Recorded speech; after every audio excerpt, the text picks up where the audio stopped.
হিন্দুদের উপরে কেনই অত্যাচার, যেখানে নাম জিজ্ঞাসা করে গুলি চালানো হচ্ছে। ওই লোকটা যদি হিন্দু না হতো তাহলে হয়তো বেঁচে থাকতো। জম্মু কাশ্মীরের পেহেলগাঁওয়ে 2 থেকে 3টের মধ্যে এই ঘটনা ঘটে। কাশ্মীরে 26 জন লোকের মৃত্যু হয়েছে। এই মৃত্যু কিভাবে হয়েছে জানতে পারলে আপনার ভেতরে কেঁপে উঠবে। হিন্দুদের প্রতি এত রাগ কেন, যেখানে গুলি চালানোর আগে তাকে নাম জিজ্ঞাসা করে গুলি মারা হয়? কি জন্য? আমরা জয় শ্রীরাম ধ্বনি দিই বলে? এটাই কি অপরাধ, না এর পিছনে অন্য কারণ আছে? এই 26 জনকে যেভাবে মারা হয়েছে, তাহলে কি অন্য ধর্মের লোক হলে তাহলে কি বেঁচে যেত? এই জিজ্ঞাসা থেকে যায়। সবাই জিজ্ঞাসা করছে গুলি মারার সময় ধর্মকে কেন জিজ্ঞাসা করা হবে, যেখানে হিন্দু, মুসলিম, শিখ, ইসাই সব ধর্মের লোক বাস করে। সেই জায়গায় শুধু হিন্দুকে কেন মরতে হচ্ছে কাশ্মীরে? যাদেরকে মারা হয়েছে তার মধ্যেই এই পরিবার মঞ্জুনাথ রাও, কর্ণাটকের এক পরিবার পল্লবী রাও আর তার ছেলে।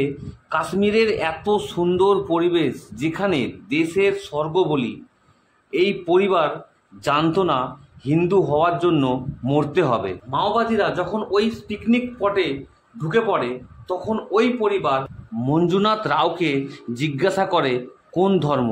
হিন্দু বলতেই গুলি চালিয়ে দেয়। তার বউ আর ছেলে এই ভয়ানক দৃশ্য দেখে সবার কাছে হেল্প চায়। এটা দেখে বোঝা যায় ইচ্ছাকৃতভাবে গুলি করে হত্যা করা হয়।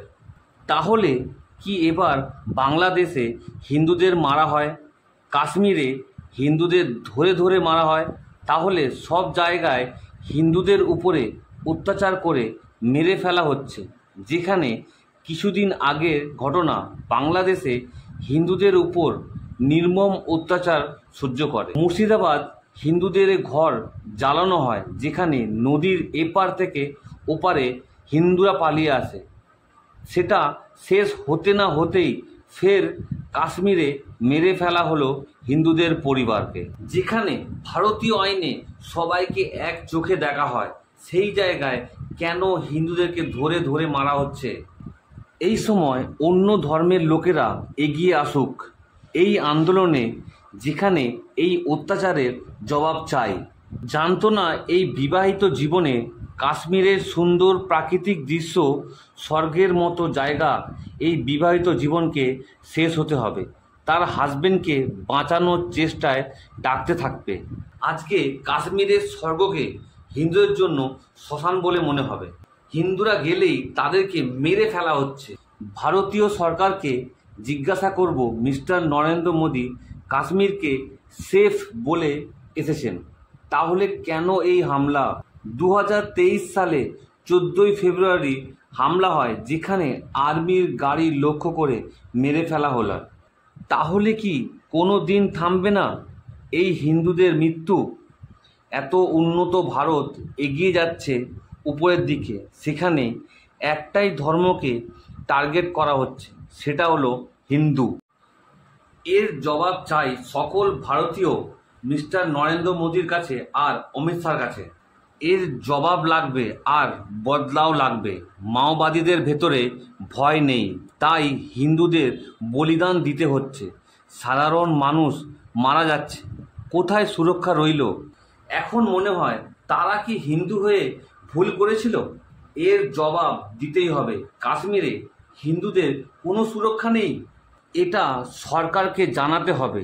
যারা এর পিছনে আছে তাদের ওইভাবেই জবাব লাগবে। ভারত সরকারকে বলতে হবে হিন্দু হওয়ার মানেই কি মৃত্যু? মুর্শিদাবাদের শুধু হিন্দুদের বাড়ি জ্বালিয়ে দেওয়া হলো। ওই হিন্দু পরিবার রাতের বেলায় নদীর এপার থেকে এপারে আসতে হলো। এই ঘা না শুকোতেই ফের কাশ্মীরে হিন্দুদেরকে জিজ্ঞাসা করে মারা হলো। কথা না বললে প্যান্ট খুলে গোপন অঙ্গ দেখে গুলি করে মারা হলো। ওই কথা শুনে স্বরাষ্ট্রমন্ত্রী অমিত শাহ রাতের বেলায় কাশ্মীরে বৈঠক করেন। হিন্দুরা এর জবাব চাইব। মাওবাদীরা গুলি করে নরেন্দ্র মোদীকে বলে দে, এই বলে চলে গেল। তাহলে আর কোথাও হিন্দুদের ঘর আগুনে জ্বলবে না তো?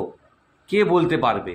হিন্দুরা খুব তাড়াতাড়ি এর জবাব নেবে। যাদের ফ্যামিলিতে এই পরিবার হামলায় প্রাণ হারিয়েছে তাদের পাশে এই হিন্দু ভারত সবাই থাকবে।